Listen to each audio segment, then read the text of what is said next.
이건 좀 슬픈 얘긴데요. 20대엔 걔 대기업 붙었대. 같은 말을 들어도 그냥 와 대단하네 하고 말았어요. 근데 30대가 돼서 나 집 샀어. 이런 이야기를 들으면 웃으면서 축하해라는 말이 안 나옵니다. 저도 비슷한 경험을 해봤는데요. 같이 사회생활 시작해서 퇴근 후에 같이 술 마시던 친구가 어느 순간부터 점점 멀어졌고 그 격차는 생각보다 빨리 벌어지더라고요. 오늘은 30살 이후 우리가 마주하게 되는 진짜 현실에 대해 이야기해볼게요. 첫 번째, 자산격차. 돈이 전부는 아니지 않냐 라고 하실 수 있어요. 물론 돈이 전부는 아닙니다. 하지만 살면서 누구나 한두 번쯤은 큰 사고나 병이 오고 그때 돈이 없으면 소중한 가족을 지킬 수 없습니다. 돈이 어마무시하게 많을 필요는 없습니다. 다만 누구에게 아쉬운 소리 하지 않고 소중한 사람을 지킬 정도는 있어야 합니다. 문제는 우리가 버는 월급 구조 자체가 한계가 있다는 거죠. 월급은 회사가 내는 일종의 비용인데 회사 입장에선 내가 생산하는 가치보다 덜 주는 게 당연해요. 그래야 이익이 남거든요. 그래서 회사 매출이 늘지 않으면 내 연봉도 오를 이유가 없습니다. 그러니까 월급만 바라보면 나는 평생 누군가의 비용으로 남는 거예요. 그래서 결국 돈도 일하는 구조를 만들어야 합니다. 내 임금 인상 속도보다 성장 속도가 빠른 곳에 돈을 넣어둬야 된다는 거죠. 그게 투자고 자산이고 경제적 자유를 의미합니다. 돈이 전부는 아니지만 돈이 없으면 선택의 여지조차 사라진다는 것. 그게 30살 이후에 마주하는 현실입니다. 두 번째, 관계격차. 근데 자산격차보다 더 무서운 건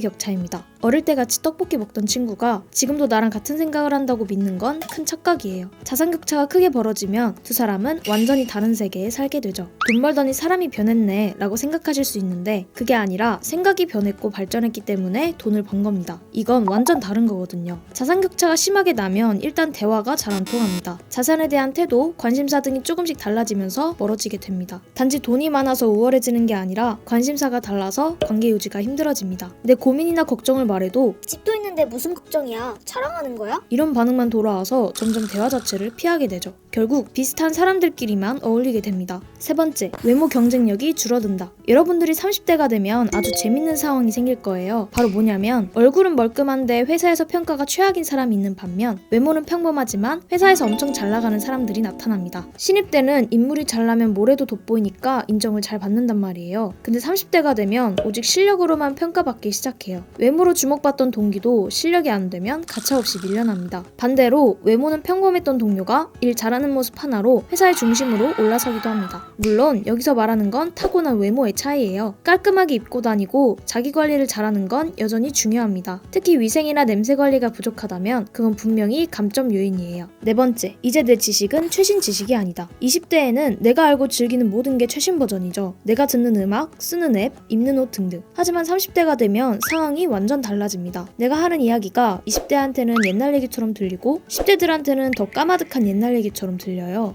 30대부터는 정신 바짝 차리지 않으면 세상의 흐름에서 밀려나게 됩니다. 자기 분야에 대해 연구하고 공부하는 걸 멈추지 않아야 살아갈 수 있어요. 20대에 했던 게임들과는 완전히 다른 게임을 준비해야 하는 거죠. 회사 안에서도 마찬가지입니다. 20대에는 내 일만 잘하면 됐는데 30대가 되면 인간관계 능력은 물론이고 리더십으로 팀을 이끌어야 하고 책임을 져야 하는 순간이 찾아옵니다. 후배들은 치고 올라오는데 내 입지를 만들지 못하면 정말 힘들어지고 슬럼프가 오는 시기가 바로 30대입니다. 20대와 30대 별 차이 없을 것 같지만 자세히 들여다보면 굉장한 차이가 있습니다. 20대가 가능성의 시기라면 30대는 그 가능성을 현실로 증명해야 하는 시기죠. 나중에 후회가 남지 않도록 지금 이 순간 최선을 다하는 게 가장 중요하다고 생각합니다. 여러분은 다가올 30대를 어떻게 준비하고 계신가요? 댓글로 여러분의 생각을 남겨주세요. 디버커였습니다.